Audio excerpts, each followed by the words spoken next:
Kun sagantaa BBC Afaan Oromooti. Nu waliin tura.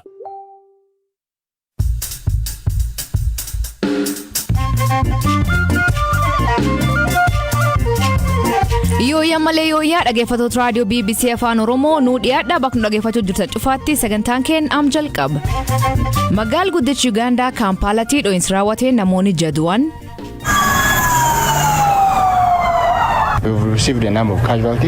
Namoota miidhaman haala adda addaa keessa jiran hedduutu dhufe. Isaan ilaallee kanneen haala yaaddessaa keessa jiran bakka biraatti ergine. Golli artistoota Oromoo Haramaayaatti hundeeffame maal hojjechuuf dhaabbate? Manimmas mana barnootaati. Aartii muuziqaatti baratu. Kana bira dabree aadaa fi seenaa fi artistoota isaanii keessatti argu. Dhalateenya tana daawwii aartiitis qabdu barsiisaa. Naannoo Amaaraatti sababa hanqina nyaataa fi namoonni du'aa akka jiran himan. Kanaaf oduu dabalatan waliin tura. An Asli Galgalu.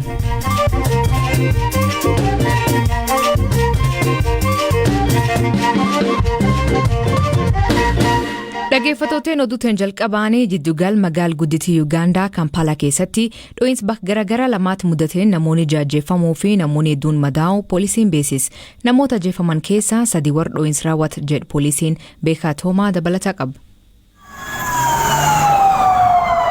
Dho'iinsawwan lama jiddugaleessa magaalaa Kampala keessatti lubbuu namoota 6 galaafatan keessaa tokko dhiyeenya waajjira muummee poolisii magaalattiitti kan lammataa immoo dhiyeenya gamoo paarlaamaa biyyattiitti mudatan. Viidiyoowwan marsaalee hawaasaa irratti gadhiifaman konkolaataawwan abidda itti qabatee boba'an mul'isu. Dho'iinsawwan kun namoota boombii ofitti hidhanii of dhoosaniin kan raawwatame jedhe poolisiin. Namoota 6 ajjeefaman keessaa 3 kanneen boombicha ofitti hidhanii dhoosanidha. Namoonni 33 ol madaa'u poolisiin biyyattii himeera. Namoota ajjeefaman keessaa 2 poolisoota ta'uu miidiyaaleen biyyatti gabaasaniiru. Very unfortunate to see. I've lost one of my friends called Katongole, a police officer. Hiriyaan koo Katongole jedhamu miseensa poolisii ta'e na jalaa ajjeefameera. Baay'ee nama gaddisiisa. Namoonni kun dhufanii dhiyeenya waajjira poolisiitti boombii dhoosuu danda'uun haalli jiru gaarii akka hin taane si hubachiisaa jedha. Namni bakka dho'iinsaa ture. Battala dho'iinsi kun uumametti hospitaalli guddichi magaalattii miidhamtootaan guutame akka ture hakiimni hospitaalichaa tokko Reutersitti himeera. Namoota miidhaman haala adda addaa keessa jiran hedduutu dhufe. Isaan ilaallee kanneen haala yaaddessaa keessa jiran bakka biraatti ergine warraasumatti yaaluu dandeenyuuf yaala kenninee akka bahan goone irraa jedha hakiimni kun. Dho'iinsa kana duuba garee hidhattoota Allied Democratic Forces jedhamantu jira jedhe poolisiin. Gareen kun dho'iinsa 2 ji'a darbe magaalattii keessatti uumame lubbuu nama 2 galaafate keessaa tokkoof itti gaafatamummaa fudhatee ture. Haleellaa ji'a darbee booda imbasiin Ameerikaa Kampaalaa jiru haleellaan dabalataa raawwatu akka malu akeekkachisee ture. Loltoonni Ugaandaa Somaaliyaa keessatti Al-Shabaab lolaa akka jiran yoo ta'u qondaalonni nageenyaa biyyattii dho'iinsa irra deddeebiin magaalattii keessatti raawwatamuuf garee hidhattoota IS simatu. Gareen kunis haleellaa ji'a darbee keessaa harka qabaachuu amanee ture.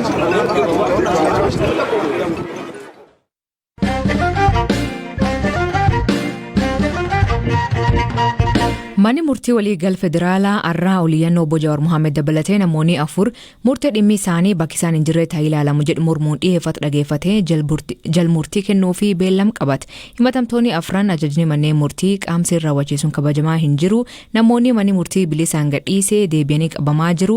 Akkuma sirreeffamuutti mana murtii dhiyaachuu hin barbaannu jechuun mana murtii irra hafan. Manni murtii olaanaa dhimmi isaanii bakki isaan hin jirre ta'e akka ilaalamu murtee surdofeetti Abukaatoon Oliyyannoo kan galfatan. Olmaarraa Abukaatoo isaanii keessaa tokko ta'e Obbo Tuulii Baay'isaa gaafadhe ture.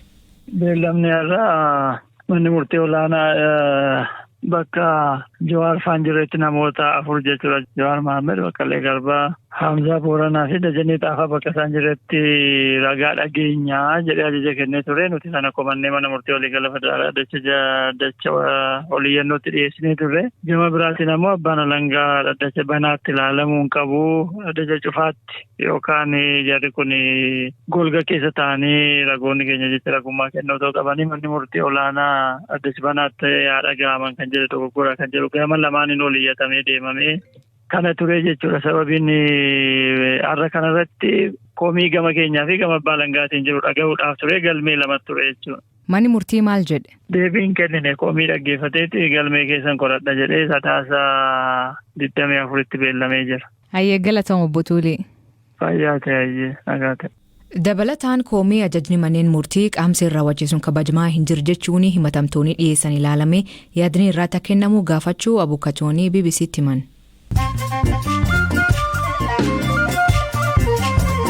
Dhaggeeffattoonni aamotu gaggabaaboo addunyaa isaniif dhiyeessaa jalqabaanii Koomishinii Mirgoota Namoomaa UN torba dabre keessa magaalaa Finfinnee Bahir Daree fi Gondar dabalatee kutaalee Itoophiyaa garaagaraatti dhalattoonni Tigraay 1,000 ol ta'an hidhamanii jedhe. Dubbi himtuun dhaabbatichaa Liz Throssell ibsa baastanii hidhaan itti fufaa jiru kun isaa yaaddessu himte. Labsiin yeroo muddamaa hidhaan kun akka maatu sabab ta'uu himanii hojjettoonni UN 10 dabalatee kanneen hidha jiran hiikaman gaafatan. Mootummaan Itoophiyaa konkolaachiftota kontiraattaan UN dalagan 70 keessaa walakkaa kataan hiikuu dubbi himaan UN hima. Faraan Haaq ibsa miidiyaalee fi Niwuyoorkiitti kenneen konkolaachiftonni 70 keessaa 34 hiikamuu ibsa. Haa ta'u malee ammallee 36 hin hiikamne hime. Keenyatti hidhattoonni shororkeessitoota Al-Shabaab 3 ka akka malee hamoo jedhaman manhidhaa eegumsa cima qabu erga miliqanii poolisoonni eegumsir turan 7 to'annoo jala oolan. Namoota manhidhaatti miliqan kan keessaa tokko Alii Abikaar Kaaleelaa Yuunivarsiitii Gaarrisaa irratti barkoom 2015 raawwate lubbuu namoota 448 galaafate qooda qaba jechuun himatamuun yakkama jedhama. Namoonni sadan kun guutummaa biyyaatti dhaabbilee tikaa baay'een dabalate namoonni kaaniin barbaadamaa jiran. Prezidentiin Chaayinaa Xi Jinping walgahii Prezidentii US Joe Biden waliin taasisaniin walaabummaa Taayiwaan jajjabeessuun ibiddaan taphachuu jechuun akeekachiise. Xi Jinping Joe Biden marii bal'aa waliin kan geggeessan yoo ta'u dhimma Taayiwaan irratti dubbii jajjabduu walitti dubbatanii jedhan. Taayiwaan ofiin of bulchaa jirti. Chaayinaan garuu kutaa bulchiinsa kiyya jettee akka ofiitti ilaalaa jirti. United States yaalii misaayilii Raashiyaan taasiste qorattoota buufata hawaa idil-addunyaa ISS balakees buus jechuun balaallefatte. Haleellaan Raashiyaan raawwate kuniin saatalaaytii Raashiyaa mataa isii kan rukute yoo ta'u hojjettoonni ISS caccaba isa jalaa akka of eegan dirqe. Buufatichi yeroo ammaa miseensota 7 qaba. Lammiilee Ameerikaa 4, Jarmanii 1 fi lammiilee Raashiyaa 2. Ajjecha atileetii Keenyaa Agnes Tirop hordofee manni murtii irraa abbaa warreessii himatirraa ban Ibrahim Rotich balleessa hin qabu jechuun jechuu akkii fudhate. Agnes Tirop ka fulban keessaa dorgommii Jarmanii taasifameen rikoodii cabsite onkuleessa keessaa reefisii manisiitti argame.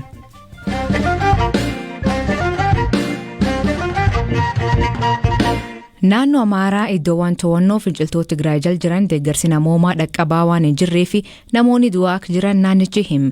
Godina Wag-Himiraatti namoonni 11 hanqina nyaataa fi qorsaan lubbuu dhabu Koomishinii Ittisa Balaa fi Wabii Nyaata Naannoo Amaaraa hima.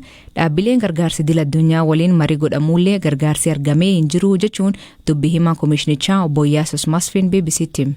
ችግር ፈች የሆነ ስራ እንዲሰሩ የክልሉ መንግስትም የፌደራል መንግስትም hojii rakkoo furuu danda'u akka hojjetan mootummaan naannichaas ta'e kan federaalaa irra deddeebiin dhaabbilee gargaarsaa idil-addunyaa waliin marii godheera. Waadaa galuurra ka darbe garuu homaa bu'aa hin buusne. Lammiileen keenya naannolee to'annoo garee shororkeessaa TPLF jala jiran keessa jiraatan bira gahuun hin danda'amne. Sababa kanaan namoonni hedduun du'aa akka jiran ragaaleen bahaa jiru. Akka fakkeenyaatti godina Waag-Himiraatti namoonni 11 hanqina nyaataa fi qorichaan du'aniiru. Amma dura WFP kaaba Gondar iddoowwan to'annoo keenya jala jiranitti namoota 300,000 fi 47 ta'aniif gargaarsa dhiyeessee ture. Waag-Himiraa fi kaaba Walloo warra jiraniif dhiyeessuuf qophiirra ture. Nyaata ka dhiyeessu, geejjiba ka dhiyeessuu fi nageenya ka to'atu dhaabbilee garaagaraati. Tokko isa tokko irratti sababa uumaa haga yoonaa deeggarsi hin dhaqqabne uummanni balaa hamaaf saaxilamaa jira. Rakkoon kun akka furamu dhaabbileen gargaarsa idil-addunyaa waadaa galan eeguun loogii dhiisanii nyaataaf qoricha lammiilee kana biraan akka gahan waamicha dhiyeessina. ተደራሽ እንዲያደርጉ ነው ጥሪያችንን እናስተላልፈው። Naannoo Amaaraa qofaatti namoonni sababoota adda addaatiin qe'ee isaanii fi qabeenya isaanii buqqa'anii gargaarsa eegatan miliyoon 2.1 ga'uu aangaan kun hima. መጀመሪያ በ2010 ጀምሮ ማንነትን መሰረት jalqaba bara 2010 irraa eegalee sababa haleellaa eenyummaa irratti xiyyeeffateen namoonni buqqa'uu eegalan amma immoo tarkaanfii seera kabachiisuu fi duula jiraachuuf jiraachuu dhabuutiin lakkoofsi isaa dabale. Ammaan kana lakkoofsi namoota buqqa'anii biliyoona 2.1 gaheera. Tarkaanfii seera kabachiisuuf duula jiraachuuf jiraachuu dhabuu qofaan addatti yoo ilaalle namoonni miliyoona 1.1 ta'an buqqa'aniiru. Buqqaatota kana gargaaruuf hojiileen hedduun hojjetamaa jira. Wayitaa ammaa manneen barnootaa gadhiisifnee dukkaana keessa akka qubatan gochaa jira. Kibba Gondar kanneen Waagirraa buqqa'an jiru. Dasee irraa buqqa'anii Mooxaa ka qubatan jiru. Kaaba Gondar kan jiran jiru. Dabra Birhaan ka jiran jiru. Bakki hedduu jiru buqqaatonni. ቦታዎች ተፈናቃዮች አሉ።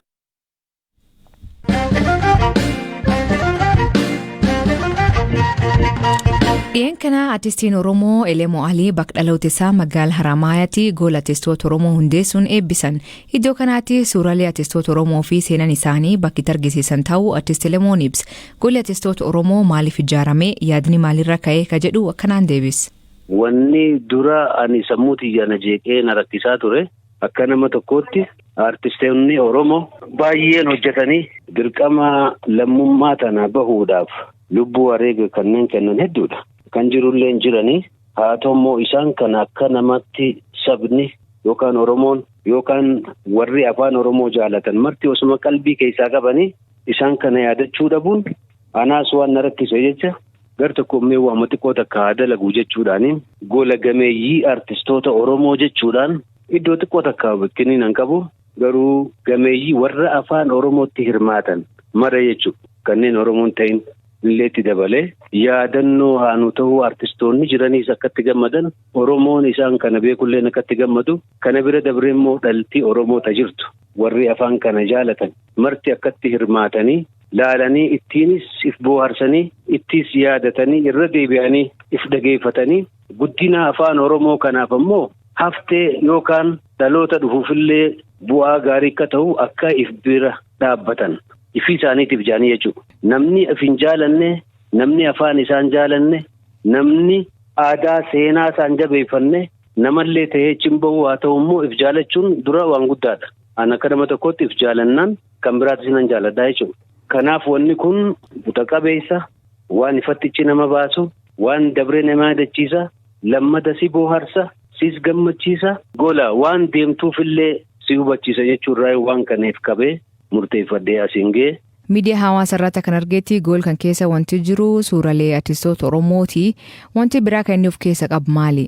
Waan aadaa Oromoo laalchisee uffatan ulee qabatan waan silaa shamarran keenya uffatan hundaatu itti dabalamuu deema takka takkaanii kun egaa ammaan tana akkama gaalariidhaas kan mana kana ol seene ifuma laalee ifinis gammadee waan saatis laalee artistoota Oromoo laalee uffata waayaa haa ta'uu waan shamarran harkatti kaayatan mormatti kaayatan qarmaa callee ni jiraame. Waan Oromoo fakkaataa hunda as keessa haga dandeenyu artistoonnis qooda guddaa qabanii warreen dabranis rabbi rahmataa godhuu fi kanaafan ammoo akka ittiin bohaaran keessaafuu kanneen amma warra Soomaaleen wajjin yeroo dheeraadhaaf hirmaatan akka Mariam Mursal, Ibanuuraa, Aashaa Abdoo, Faatumaa Qaasim jarreen kun hundinuu keessa jiranii jechuun maaliif gaafa guyyaa rakkoo gaafa afaan keenya asitti dubbatamaan turre sun warra nu bira dhaabbatan sunillee galatoomaa jecha footoo isaaniitis aartiidhaan keenya jechuudha.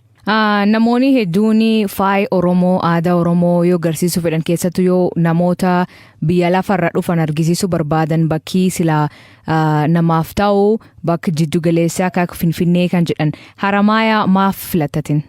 Egaa tan amma dubbiin akka mootummaattis ta'e akka biyyaatti wanni kun buta qabatee if dura deemaan turre haa ta'u immoo akka nama tokkoottiin ifiin ifirratti hirkadhee waan kana manama xiqqaa gartee naa kenname sun ifii fudhachuu osoo hin taane gola aartii kana godhee jechuudha. Kanaaf hangumaan danda'u irraa hin kaasee godhe namni tokko yoo waa gochuu barbaade dura ifumarraa ka'eetu waa godhaa atleast xiqqoo tana eegaan garsiise. Oromiyaa mara keessa mannimmaas mana barnootaati aartii muuziqaatti baratu kana bira dabree aadaa fi seenaa fi artistoota isaanii keessatti argu akkasumatti ammaas gara magaalaa gudditti Harargee Dirree Dawaatti achi dabarraa achittis gadhaabnaa inni sunis akkanuma ta'e keessa barnootaas akkuma nama siime kanatti achumaanii Oromiyaa keessaa tokko lamaan tarkaanfannee dhalateenya tana hawwii aartiitis qabdu barsiisaa ifiisif yaadachiisaa waan kana goona jeetiin ka'ee amma. Namni hedduudhaatu itti hirmaachaa jira. Anillee hedduun gammadee guyyaa eebaa kana nama hedduutu Oromoo hedduutu itti hirmaatee gammachuudha. Sun egaa pilaannii waan sun waan ta'e jecha bikka tanatti hin dhaabbatu jechuuki. Gar fuulduraatti goolii kun maal akka ta'u barbaadda? Muuziyeemaas ta'uudha. Kana bira dabree manneen as keessa jiru waan dandeenyuun ana qofa osoo hin taane nama biraattis hirmaachiisee alarraa illee namni nu gargaaruun hedduudha. Akkasitti isaan sun ijoollee tana aartiidhaan fuuldura gola Oromiyaa keessa jechuudha. Gola Oromiyaa hunda keessa waan kana gaddaa bu'uudhaaf tilmaamni kiyya mana kana qofaa miti jechuudha. Galatoomaa Belemoo. Galatoomaa Ashlii. Dhaggeeffattooteen sagantaan har'aa ganumaan waliin turuu keessaniif ulfaadha isaniin jenna. Mammaasii galgala kanaa ees bujennaanii ees dhiifni jedhiyyeessii hiikamaanii kooment keessa nu beeksisa.